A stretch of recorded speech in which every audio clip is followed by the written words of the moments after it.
اللهم صل على محمد وآل محمد. السلام عليكم، شلونكم يا هلا وكل الهلا بيكم بقناتي قناة مطبخ أم علي الربيعي. وصفتنا اليوم حلا كرات التمر بطريقة سهلة وسريعة وصحية والطعم كلش طيب.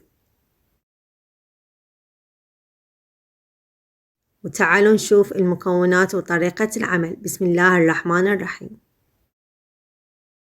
ربع قالب زبدة 50 غرام،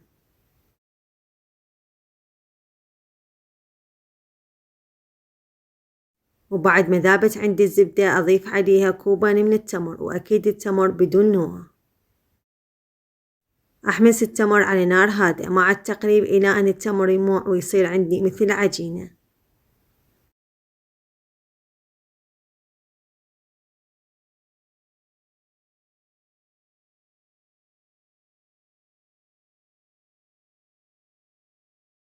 وأضيف عليه كوب من السمسم المحمص، تردون أقل من كوب كيفكم.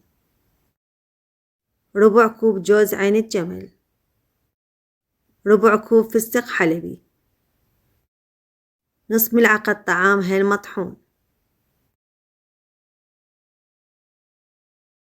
وأحرك جميع المكونات على نار هادئة حتى تتجانس.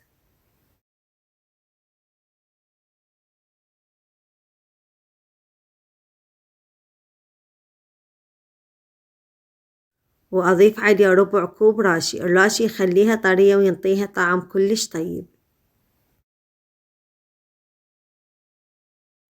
وأقلبها بس تتجانس جميع المكونات، أطفي النار وأتركها شوية تبرد.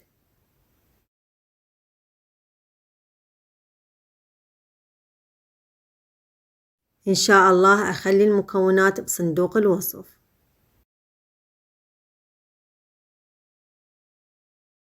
وهنا بعد ما بردت أكورها، ولأن ردتها كلها نفس الحجم استخدمت ملعقة القياس. جربوها كلش طيبة وتفيدكم على سفرة رمضان. جربوها وادعولي بالصحة والعافية. وعلينا وعليكم بألف عافية.